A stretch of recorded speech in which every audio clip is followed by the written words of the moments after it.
Hello friends, रोमांचक तथ्य में आप सभी का बहुत बहुत स्वागत है। हिंदू धर्म में पूजा के दौरान शंख का विशेष महत्व है। घरों में पूजा के बाद शंख बजाना शुभ माना जाता है।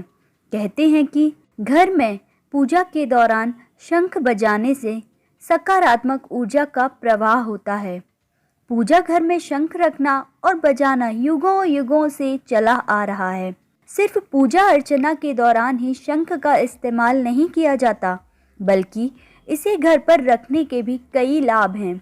शंख के कई फायदे हैं, सिर्फ पूजा पाठ में ही नहीं, बल्कि हमारी सेहत और धन से भी जुड़े हैं। शंख की उत्पत्ति समुद्र मंथन के दौरान हुई थी। इसे घर में रखने से घर में मौजूद वास्तु दोष का नाश होता है। आइए जानते हैं शंख के चमत्कारिक फायदों के बारे में।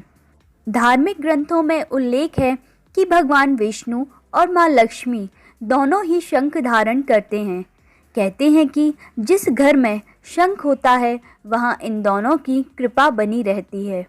कहते हैं कि माता लक्ष्मी को शंख बेहद प्रिय है, इसलिए धनवान बनने के लिए शुक्रवार के दिन लक्ष्मी जी की पूजा करने के बाद शंख बजाने से घर में सुख समृद्धि आती है। घर में मौजूद नकारात्मक ऊर्जा को दूर करने के लिए शंख में जल भरकर पूरे घर में छिड़कने से फायदा मिलता है। कहते हैं कि शंख बजाने से फेफड़ों में मजबूती आती है। अस्थमा के मरीज को नियमित रूप से शंख बजाने से लाभ मिलता है।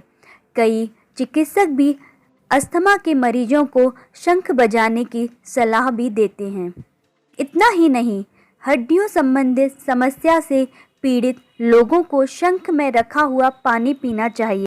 ऐसा करने से बहुत राहत मिलती है। कहते हैं कि इस पानी में कैल्शियम, फास्फोरस और गंधक भी होता है, जो हड्डियों को मजबूत बनाता है।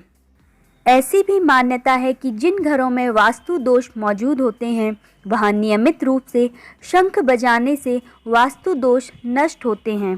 धार्मिक ग्रंथों में बताया गया है कि जिस घर में शंख होता है वहां लक्ष्मी जी का वास होता है। शंख को लक्ष्मी जी का भाई भी बताया गया है।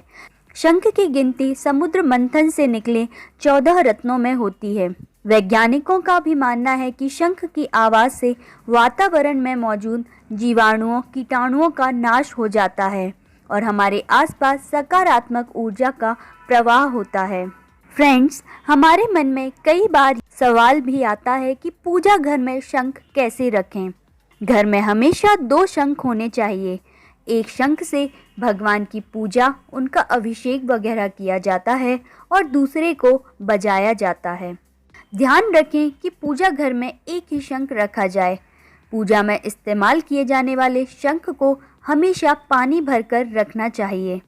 जिस शंख को बजाते हैं उसे एक सफ़ेद वस्त्र में लपेटकर पूजा के आसपास किसी स्थान पर रख सकते हैं। एक और सवाल हमारे मन में आता है कि क्या महिलाएं शंख को बजा सकती हैं? जी हाँ, पुरुषों की तरह महिलाएं भी शंख बजा सकती हैं। ऐसा कोई भी नियम नहीं है कि महिलाएं शंख नहीं बजा सकती। केवल गर्भवती स्त्रियों को शंख नहीं बजाना चाहिए।